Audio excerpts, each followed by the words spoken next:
Hi everyone, আসসালামু আলাইকুম। আশা করছি আপনারা সবাই অনেক ভালো আছেন। আমরাও সবাই আলহামদুলিল্লাহ ভালো। বরাবরের মতো আরও একটি রমজানের ব্লগ নিয়ে হাজির হয়ে গেলাম। আমি ফারহানা কবির অরিন। তো আজকের ব্লগটাও আমি রাত থেকে শুরু করেছি। সেহরির খাবার থেকে ইফতার পর্যন্ত থাকবে প্রতিদিনের মতোই।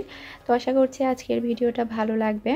আর আমার ভিডিওগুলো যদি আপনাদের কাছে ভালো লেগে থাকে, যারা এখনও আমার চ্যানেলটি সাবস্ক্রাইব করেননি, প্লিজ চ্যানেলটি সাবস্ক্রাইব করে নেবেন। কারণ আর বেশি দেরি নেই, আমার চ্যানেলে 50,000 হতে 3,000-এর চেয়ে একটু কম আছে। তো যারা করেননি প্লিজ করে নেবেন যদি ভালো লাগে। ভালো না লাগলে তো না করলেও চলবে, সমস্যা নেই। তো আজকে আমি ভোর রাতের জন্য রান্না করছি। এটাকে কি বলে, কাট কি বলে আমার মনে পড়ছে না, মানকচু না কাঠকচু কি একটা যেন বলে। তো যাই হোক, যেটাই বলুক না কেন, এটা দিয়ে আমি ইলিশ মাছ দিয়ে রান্না করব। এর আগে কিন্তু আরেকবার এনেছিল, তখন দোকানে ইলিশ মাছ ছিল না, তখন আমরা খেতে পারিনি, চিংড়ি মাছ দিয়ে খেয়েছিলাম। চিংড়ি মাছ দিয়েও ভালো হয়েছিল। তবে এবারে ইলিশ মাছ এনেছে, তো সে সাথে কচুটাও নিয়ে এসেছে। আজকে ইলিশ মাছ দিয়ে রান্না করব। এই কচুটা আসলে ইলিশ মাছ দিয়ে খেতেই বেশি ভালো লাগে আমার কাছে। আমি যতবারই রান্না করেছি আমার কাছে মনে হয়েছে ইলিশ মাছ দিয়ে বেশি টেস্টি হয় এই কচুটা।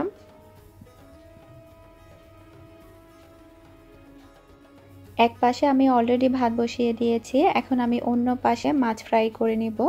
মাছগুলো ফ্রাই করার পরে তারপরে আমি এখানেই কচুটা রান্না করে নিব। বেশিক্ষণ সময় লাগবে না অবশ্য, কারণ আমি একটাই রান্না করছি শুধু।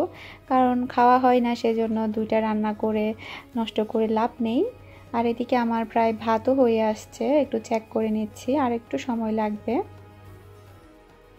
আর এটা হচ্ছে পরের দিন। সব সময় ইফতারটা রেডি করার আগে আমি কি করি, যদি কোনো কিছু ধোয়ার থাকে সেগুলো ক্লিন করে ফেলি, তারপরে চুলা থেকে শুরু করি, কিচেনটা একটু ক্লিন করে ফেলি, তারপরে ইফতার আয়োজনটা শুরু করি। তো প্লেট বাটি সবই আমার ক্লিন করা শেষ, এখন জাস্ট আমি চুলাটা ক্লিন করে নিচ্ছি, তারপরে রান্নাঘরটা একটু ভালোভাবে ক্লিন করে নেব। এতে করে আমার আসলে কাজ করতে একটু ভালো লাগে। নোংরা হয়ে থাকলে কেমন যেন কাজ করতেই ভালো লাগে না। আজকে আমার বাসায় খুবই সিম্পল ইফতার। মিহির বাবা বলছে নুডলস তৈরি করার জন্য, তবে বাসায় নুডলস ছিল না। তো ওকে বললাম তাহলে বাইরে থেকে নিয়ে আসতে হবে। তো ও এখন গিয়েছে নুডলস আনতে, মিহিও গিয়েছে সাথে। আর আমার জিলাপি খেতে ইচ্ছে করছে, কারণ ওই দিন যে বাহিরে থেকে জিলাপিটা এনেছিল খুবই টেস্টি ছিল, অনেক বেশি ক্রিস্পি ছিল। তো আজকেও কেমন যেন আমার খেতে ইচ্ছে করছে। তো ওকে বললাম যেহেতু নুডলসের জন্য যাচ্ছ, তাহলে আমার জন্য তুমি জিলাপি নিয়ে এসিও। আর এমনিতে দেখা যাচ্ছে দিনে তেমন একটা বের হওয়া হয় না, যাই লাগে তার জন্য বের হয়, যেহেতু বাহিরে তেমন কোনো কাজ কাম নেই। আর ওমানে এখনও লকডাউন চলছে, আগামী আরও 29 তারিখ পর্যন্ত লকডাউন বাড়ানো হয়েছে। আল্লাহ তাআলা জানে কবে যে লকডাউন ওপেন হবে। কিছুই ভালো লাগছে না আসলে। তো মিহির বাবা নুডলসটা আনার আগে আমি নুডলসের জন্য পেঁয়াজ, কাঁচামরিচ, টমেটো, ধনেপাতাগুলো কেটে রেডি করে রাখছি, যাতে করে আসলে তাড়াতাড়ি আমি বানিয়ে নিতে পারি। আর এখন প্রায় 5:30 বেজে গিয়েছে, আর বেশি সময় নেই এমনিতে। তো এদিকে মিহির বাবা নুডলস নিয়ে এসেছে, আমি তাড়াতাড়ি করে নুডলসগুলো সেদ্ধ করতে দিয়ে দিচ্ছি, কারণ 6টা বেজে আসছে। 6:30টার পরেই এমনিতে আজান দেয়। তো আজকে তেমন কোনো ঝামেলা নেই, জাস্ট নুডলসটা তৈরি করা। তো 2 প্যাকেটই তৈরি করব আমাদের 3 জনের জন্য। মিহির বাবা তো আগে নুডলস খেতে চাইতো না, কিন্তু রমজান আসাতে দেখলাম যে 2বারই খেতে চাইলো, নিজ থেকেই বলছে নুডলস তৈরি করো। ওমানি একটা নাকি দোকানে দোকানে সবাইকে ইফতার দিয়েছে, তো মিহিকে দেখাতে মিহিকেও ইফতার দিয়েছে। তো এখানে মিহির বাবা আমার জন্য পেঁয়াজও এনেছে, তারপরে হচ্ছে জিলাপি এনেছে। আর এগুলো হচ্ছে একটা ওমানি দিয়েছে মিহিকে, আপেল, মালটা, তারপরে হচ্ছে কলা, খেজুর, পানি একটা প্যাকেটের মধ্যে ছিল। তো এগুলো মিহির বাবা কিনে এনেছে, এই যে পেঁয়াজগুলো, বড় বড় পেঁয়াজও। তারপরে এই প্যাকেটে হচ্ছে জিলাপি, আমি জিলাপি আনতে বলেছিলাম। আসলে আমি মিহির বাবাকে বলেছি যে ওদের কাছ থেকে জিজ্ঞেস করার জন্য ওরা কিভাবে এত বেশি ক্রিস্পিভাবে জিলাপি তৈরি করে। আসলে জিলাপিগুলো আসলে অনেক বেশি টেস্টি। আমি খেয়ে তো একদম মানে মুগ্ধ হয়ে গিয়েছিলাম ওই দিন। এত বেশি মানে ক্রিস্পি থাকে উপরেরটা আর খেতে এত বেশি মজার। ওকে আমি বলেছি যে তুমি জিজ্ঞেস করো ওরা কি কি দেয় এখানে। তো দেখি এই প্যাকেটের মধ্যে কি আছে। ছোট বাচ্চাদেরকে দেখলে আসলে ওমানিরা অনেক বেশি আদর করে। এই প্যাকেটেও সেম, 2টা কলা, 2টা আপেল, 2টা পানি, তারপরে হচ্ছে 2টা মালটা, তারপরে হচ্ছে খেজুর, সব 2টা প্যাকেটের মধ্যে সেম ছিল। এই যে এগুলো হচ্ছে খেজুর। ওমানিরা আসলে ইফতারের সময় ফ্রুট, খেজুর, পানি এগুলোও খায়। এর বাইরে কিন্তু ওরা তেমন একটা কিছু খায় না। এখন আমি প্লেটের মধ্যে নিয়ে নিয়েছি পেঁয়াজু আর হচ্ছে জিলাপিগুলো। দেখতে দেখতে প্রায় 14টা রোজা চলে গেল। কিভাবে যে রোজাগুলো শেষ হয়ে যাচ্ছে আল্লাহ, পুরো অর্ধেকটা রোজাই চলে গেল। আর আমাদের চট্টগ্রামে তো এখন প্রচুর পরিমাণে রোগী পাওয়া যাচ্ছে। কালকে দেখলাম প্রায় 58 জন পেয়েছে। শুনে খুবই খারাপ লাগছে। আর একটা জিনিস দেখে খুবই ভালো লেগেছে, কোনো মার্কেটই ওপেন করবে না। ওনারাই সিদ্ধান্ত নিয়েছে কোনো মার্কেটই ওপেন হবে না। তো এই জিনিসটা বেশ ভালো লেগেছে আমার কাছে। এখন আমি নুডলসটা তৈরি করে নিচ্ছি আর ওদিকে মিহির বাবা ফ্রুটগুলো কেটে নিচ্ছে। ফ্রুটের মধ্যে আসলে তরমুজ আর শাম্মামগুলোই খাওয়া হয়। অন্য ফ্রুটগুলো অল্প অল্প একটু খেলে খাই, না হলে নাই। তো এরকম শুধু তরমুজ আর শাম্মামটাই আমার কাছে বেশি ভালো লাগে।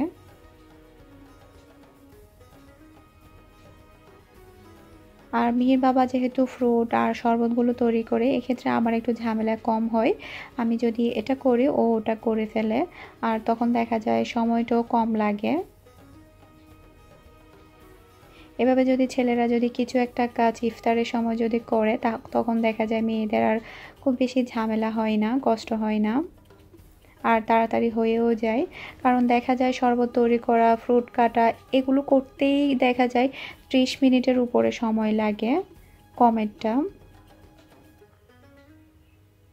তো এদিকে আমার নুডলসটা তৈরি করা হয়ে গিয়েছে প্রায়।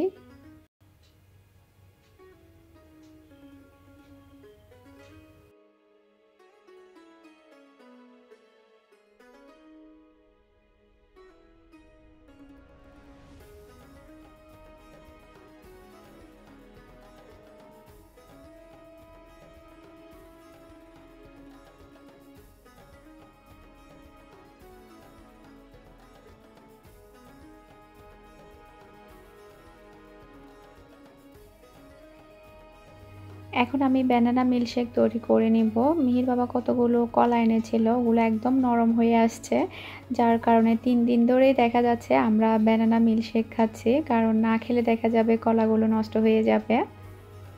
আর এমনিতে ভালোও লাগে ব্যানানা মিল্কশেকটা। তো আজকে প্রায় শেষ, কলাগুলো একদম নরম নরম এনেছিল, খুব বেশি শক্ত ছিল না, যার কারণে রাখা যায়নি।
المغضوب عليهم ولا الضالين آمين আমি তোমাকে বলছি না আমি খাবো না কুল ওয়ালা বলো তোমার জন্য বানানো তোমার জন্য এই সুপগুলো তোমার বানানো আমি সুপগুলো খাবো না প্রথম খালি পেটে এই সুপগুলো খেলে ভালো হবে পেট ক্লিয়ার হবে অল্প দেব তোমাকে তারপর তুমি মিল্কশেক খাবে লাম ইয়ালিদ ওয়া লাম ইউলাদ লাম ইয়ালিদ লাম ইয়ালিদ ওয়া লাম ইউলাদ ওয়া লাম ইয়াকুল লাহু কুফুয়ান আহাদ ওয়া লাম ইয়াকুল লাহু সুন্দর করে বসাও কুফুয়ান আহাদ আবার আজকে রোজা কয়টা তোমার কয়টা রোজা তোমার আজকে 9টা মুখে বলো 9টা মাশাআল্লাহ আর কয়টা আছে তোমার রোজা রাখার বাকি আর 11 20টা রাখবে বলছো না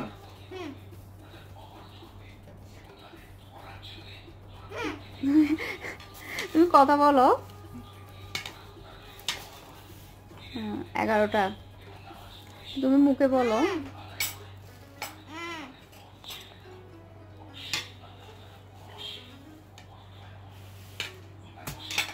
হ্যাঁ শুরু করো এখন আজান দিয়ে দিয়েছে আমরা সবাই মিলে ইফতার করতে বসে গেলাম আর কয়েকদিন ধরে দেখা যাচ্ছে মিহি ইফতারের সময় টোটালি কিছুই খেতে চাচ্ছে না মানে 2 দিন ধরেই দেখা যাচ্ছে শুধু পানি শরবত এগুলো খেয়েই ও উঠে যাচ্ছে তারপরে 9টা 10টার দিকে ও বাকি খাবারগুলো যা মন চাচ্ছে ও তাই খাচ্ছে ইফতারের সময় ও তেমন কিছুই খাচ্ছে না হয়তো বা অনেক বেশি গরম পড়ছে তার পানির পিপাসা থাকে অনেক বেশি পিপাসাটা অনেক বেশি থাকে সেই জন্য হয়তো বা ও অন্য কিছু না খেয়ে শুধু পানি তারপর শরবতগুলোই খায় তো যেটা খাই আমরা বলি সমস্যা নেই তুমি খাও আবার পরবর্তী সময়ে যখন ওর খিদা লাগে তখন ও অল্প অল্প করে এটা সেটা খায় সেজন্য আর বেশি করি না ইফতারের সময় খাওয়ার জন্য আর এখন তো